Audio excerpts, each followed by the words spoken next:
tuned into the Pastor's Corner with your favorite Cascade Media host, Maisha on the mic. And joining me today, I have the enlivening Dr. Vernon P. Howard, who is the pastor of SBC. Let him know how you're doing today. I'm doing well, Maisha. Thank you.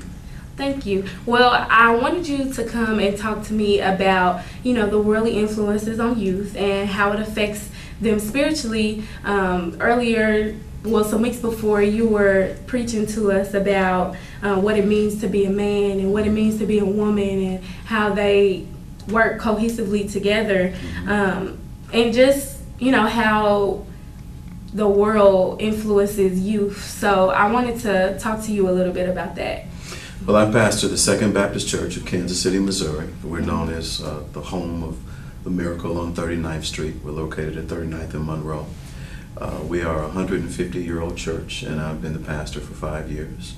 The sermon that you are making reference to was a sermon titled Manhood in the Vision of Christ.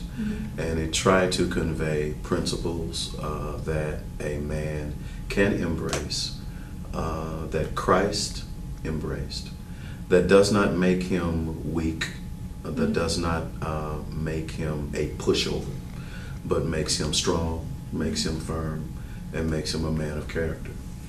One of the things that I have noticed and experienced in my own journey is that the influences of the world and the culture are pervasive and very dominant.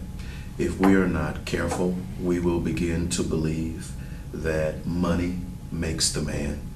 We will begin to believe that the number of babies you participate in conceiving makes the man. We will begin to believe that if you have a certain amount of bling or material goods, that makes the man. We'll begin to believe a whole host of myths that are out there in the culture about what it means to be a man of substance. And these myths can misguide us and cause our young men to go down pathways that are not good for them, but are harmful for them. So go into what it really means to be a man. I think for myself, what I experienced is that you have to learn how to think for yourself.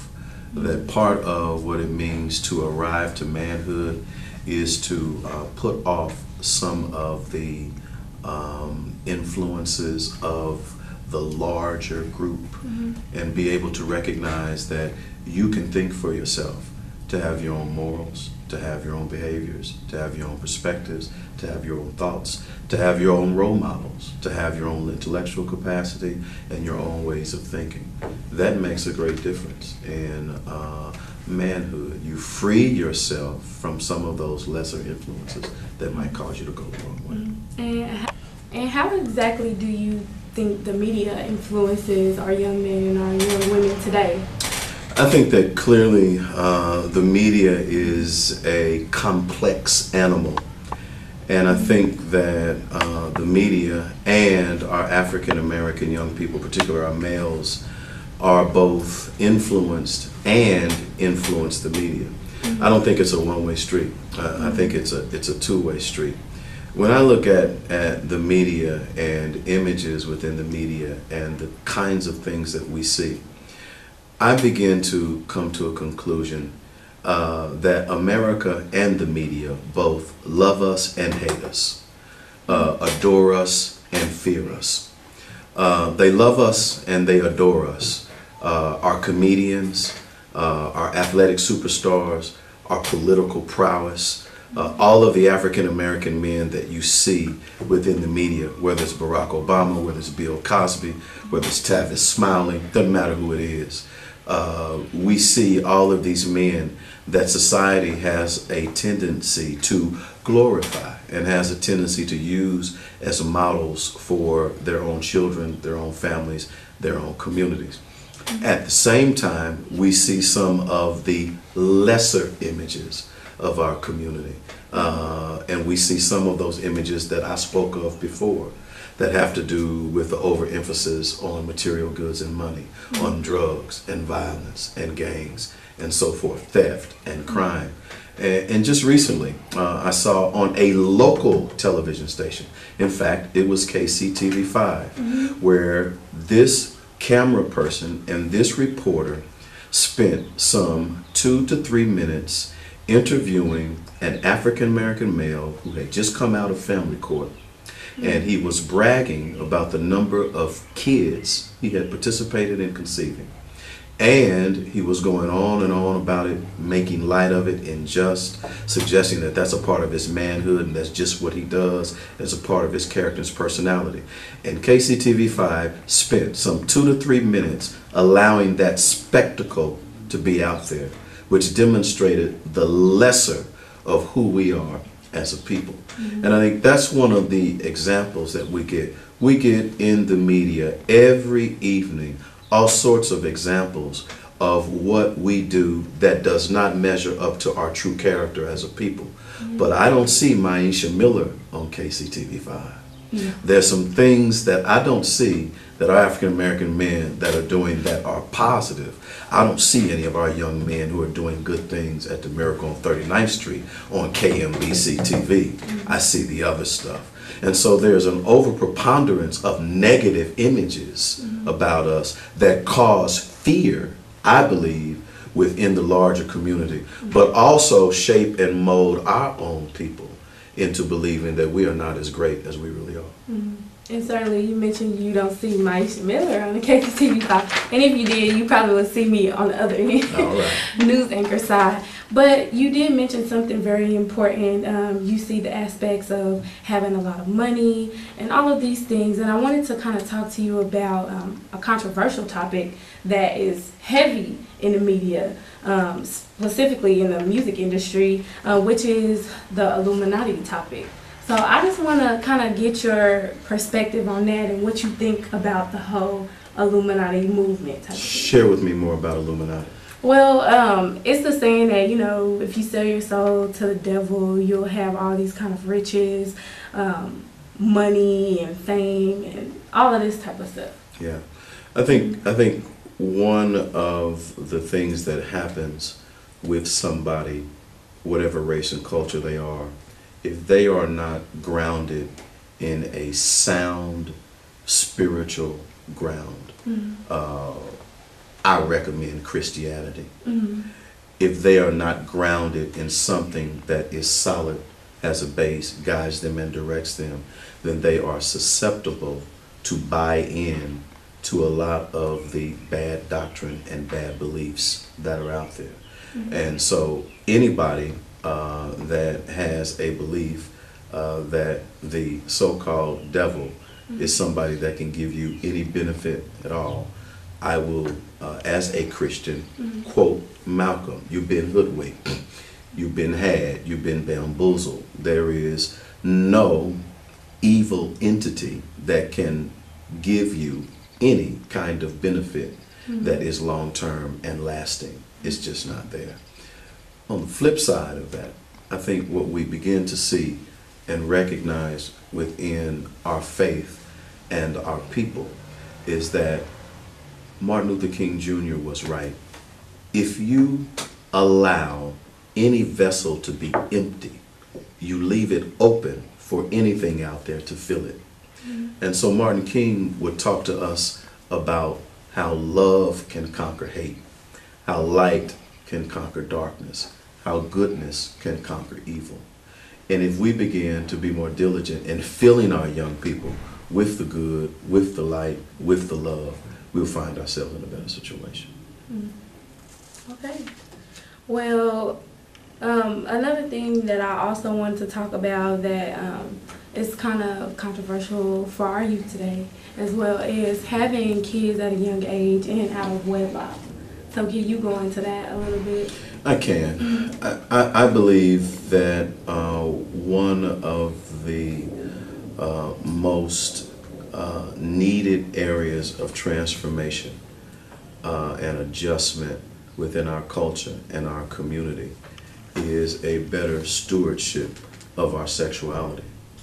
I think that part of what has happened is that we have not seen and viewed it in the way that God does, meaning that it is purposed for procreation, to be fruitful and multiply. And it is purposed for enjoyment within the context of a loving and healthy covenant. What we have done is we have taken it and used it for other things, for self-gratification, for economic exploitation, and for other things that mean it becomes defiled and not used in the way that God intended for it to be used. And so the other side of that is the whole notion of what it means to be a parent. Because if one is not ready to parent, then one should not engage in activities that is going to produce parenthood. And so what we have, and we all know this, is that we have mothers and fathers who have produced, but who do not have the economic means, emotional stability, financial stability, educational means, in order, and even intellectual capacity and learning and development of the mind to actually take care of the children they bring into the world. And so it is amazing to me. I need a license to preach. I have to go through certain requirements. I need a license to drive. Persons need a license to operate businesses. Licenses are needed just about for every responsible activity within society. But there is nowhere where a licensed parenting is required. Now, there's resistance to that because they say that it would come against our freedoms and rights and liberties as the individual. And perhaps it would by law. But the fact of the matter is we have to do more in teaching and training our young people to understand that we need to be better stewards of our sexuality.